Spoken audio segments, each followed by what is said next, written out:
Graça e paz, amados irmãos.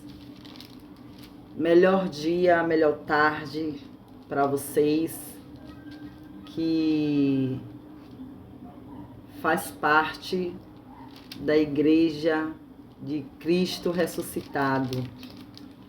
Esse é o canal Graça Eterna e Paz. Eu sou a irmã Kátia Assis e venho nessa tarde, amados, compartilhar mais uma palavra da graça para a sua vida. Que nessa tarde você seja edificados com esta palavra da graça, que é a sã doutrina do nosso Cristo ressuscitado. Eu vou ler aqui Romanos 8, a partir do versículo 31 ao 39. Me acompanhe, pegue sua Bíblia e acompanhe a leitura, para que possamos, assim, estar crescendo na graça e no conhecimento da palavra do nosso Cristo ressuscitado. Deus usa o apóstolo Paulo nas epístolas de Romanos, que diz assim: que diremos, pois, à vista destas coisas? Se Deus é por nós, quem será contra nós? Eu vou estar lendo versículo por versículos e já vou explanar a palavra. E aí, o apóstolo Paulo fala: que diremos, pois, à vista destas coisas? Se Deus é por nós, quem será contra nós? Quem pode ser contra a minha vida? Quem pode ser contra a sua vida? Ninguém, amado. Ninguém pode ser contra a nossa vida. Porque, como diz aqui a palavra, mediante no que nós fomos lendo, você vai ver que o apóstolo Paulo fala que é Deus que nos justifica. Então, ninguém pode ser contra nós. Diz aqui ainda no versículo 32 de Romanos 8, aquele que não poupou o seu próprio filho, antes por todos nós o entregou. Porventura não nos dará graciosamente com ele todas as coisas? Essa é uma pergunta do apóstolo Paulo. Porventura não nos dará graciosamente todas as coisas? Com certeza. Ele não vai nos dar, ele já nos deu lá na cruz do Calvário.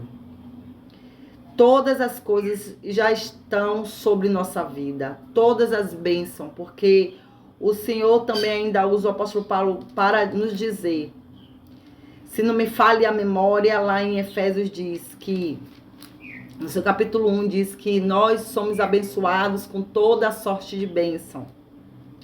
E ele ainda diz mais no versículo 33, quem tentará acusação contra os eleitos de Deus? Quem pode, tentar contra a minha vida, contra a sua vida? Ninguém. E nada nessa vida pode nos tentar, pode nos acusar. No seu versículo 34, que diz: quem os condenará?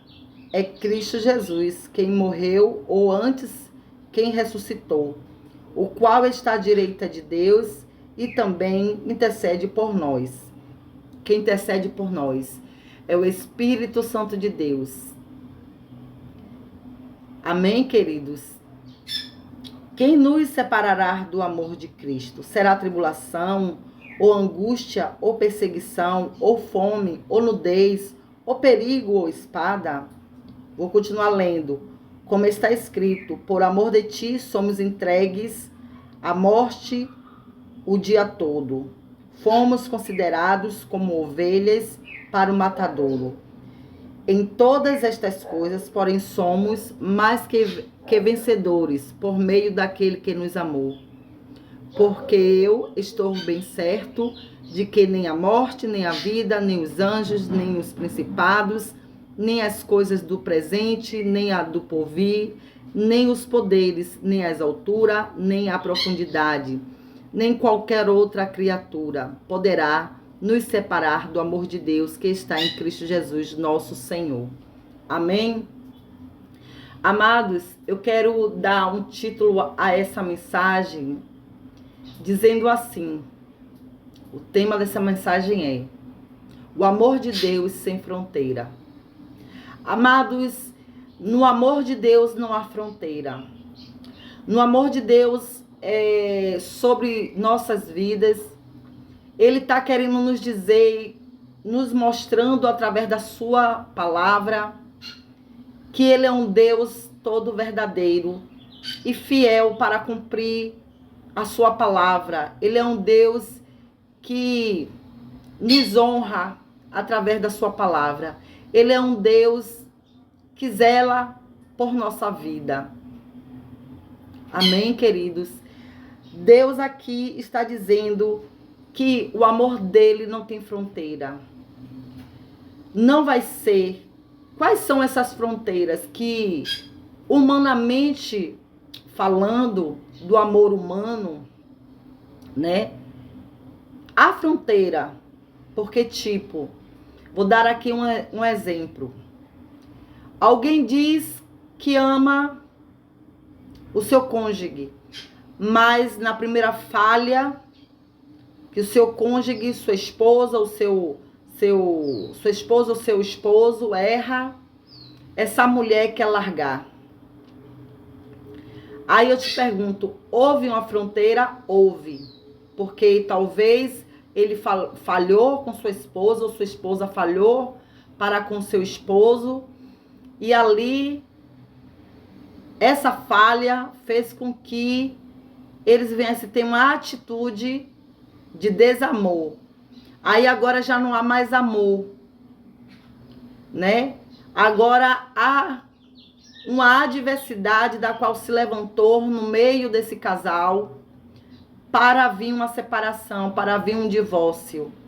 Será que houve amor verdadeiro? Não. Porque o amor de Deus, queridos, ainda que venhamos falhar, ainda que venhamos errar diante de Deus, o amor dele é eterno. O amor de Deus, ele é verdadeiro. O amor de Deus, ele é fiel para conosco. Mas o amor de um ser humano para outro ser humano, de um homem para com a mulher, o amor de uma mãe para seu filho pode até falhar. Porém, o amor de Deus jamais falhará. Veja que, trazendo aqui, quando nós temos a graça revelada de Deus sobre nossas vidas, o Senhor estava ministrando mais cedo ao meu coração e me dizendo dessa forma, que quando há o amor dele dentro de nós, por alguém, e essa pessoa vem a errar, a gente até se aborrece, se entristece ali no momento, mas logo passa e o amor continua. Então significa que o amor verdadeiro de Deus está na vida desta pessoa. Significa que essa graça maravilhosa que nós recebemos através de Jesus Cristo está em nós. Mas quando nós não reconhecemos esse Deus e não conhecemos também esse amor de Deus em nós, na primeira falha, no primeiro erro que essa pessoa comete, nós dizemos que não amamos mais. Mas se nós amarmos a Deus, o amor de Deus é colocado em nossos corações de uma forma sobremaneira, de uma forma sobrenatural, da qual conseguimos olhar de novo para aquela pessoa já com o olhar de Deus, não mais com o nosso olhar carnal, mas com o olhar espiritual. Porque Jesus já dizia que ele a ninguém julga. E ainda que ele julgasse, o julgamento dele era e é verdadeiro. Deus, quando olha para nós, amados, ele olha com esse amor. Com o amor que Jesus Cristo tem por nós. então nada pode nos separar do amor de Deus que está em Cristo Jesus. Você vê ali, lá em Lucas 22, a partir do seu versículo 54, Pedro, Jesus já tinha avisado a Pedro que Pedro iria negá-lo 3 vezes antes que o galo viesse a cantar. E então, quando Jesus ali é preso, veio aquela criada daquele palácio, daquele lugar, e disse: você é um deles, você andava com ele. E Pedro nega a primeira vez, nega a segunda, logo depois vem uma outra pessoa. E também aponta Pedro e diz que Pedro era um dos que andava com Jesus. E Pedro ali nega pela terceira vez, logo assim, ao negar a terceira vez, o galo canta, e aí ele lembra do que Jesus tinha falado para ele. Que antes mesmo que o galo cantasse, ele iria negar a Jesus. Mas, será que Deus deixou de amar a Pedro porque negou a Jesus 3 vezes? Com certeza não, amados. Então, o que ocorre? Porque Deus não deixou de amar a Pedro? Porque Deus não deixa de nos amar, porque o amor dele é verdadeiro. A palavra do Senhor diz que seja Deus todo verdadeiro, porém um homem todo mentiroso.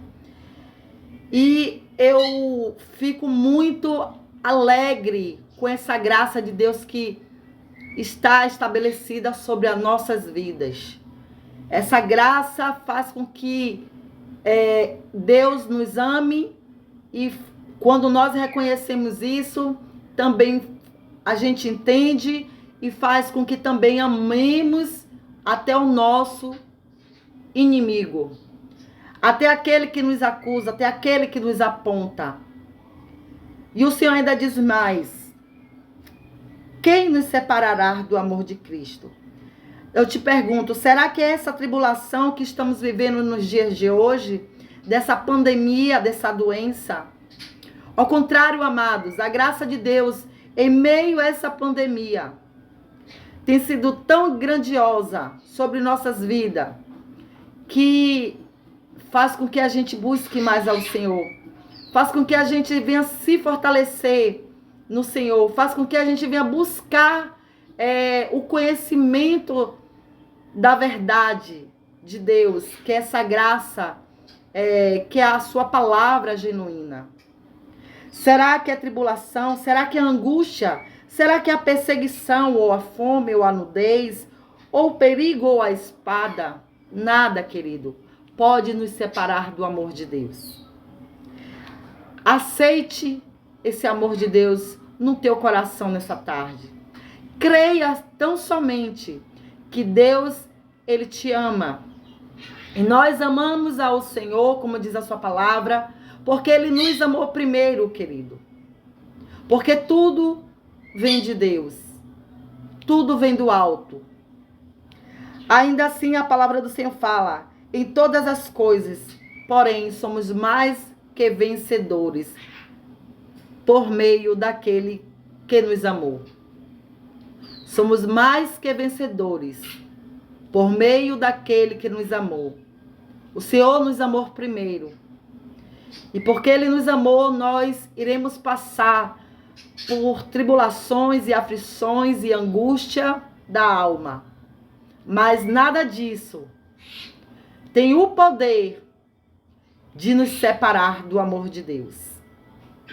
Ainda diz assim, versículo 38, porque eu estou bem certo de que nem a morte, nem a vida, nem os anjos, nem os principados, nem as coisas do presente, nem do porvir, nem os poderes, nem as alturas e nem a profundidade, nem qualquer outra criatura poderá nos separar do amor de Deus que está em Cristo Jesus, nosso Senhor.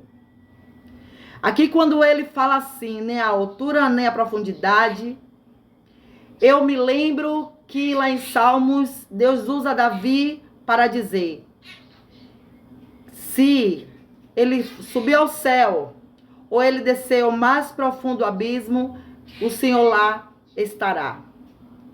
Porque ele estará em um desses lugares, ou em todos os lugares, melhor dizendo.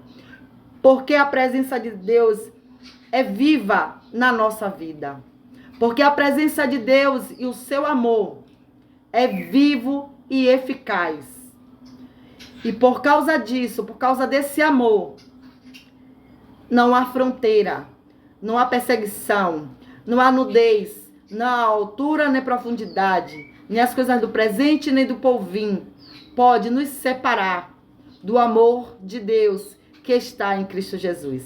Amados, seja mais que abençoado, porque a palavra do Senhor nos diz que em todas as coisas somos abençoados com toda sorte de bênção. Porém, somos mais que vencedores em Cristo Jesus. Receba esta palavra nesta tarde. Receba a alegria no seu espírito. Receba ânimo. Abençoado com toda sorte de bênção. Aqui fica o meu abraço para os irmãos que me ouvem nessa tarde. Não sei que horas você vai ouvir esta mensagem, mas se alegre no Senhor, porque você já é mais que abençoado em Cristo Jesus. Amém? Eu sou a irmã Kátia Assis. Te peço que se inscreva no meu canal, compartilhe para que esse vídeo outras pessoas possam também ser abençoadas, para que outras pessoas venham ser edificados através da palavra de Deus, através da graça, através desse amor que é incomparável, que é inconfundível. Deus os abençoe e uma melhor tarde para a sua vida. Graça e paz no nome do Cristo ressuscitado.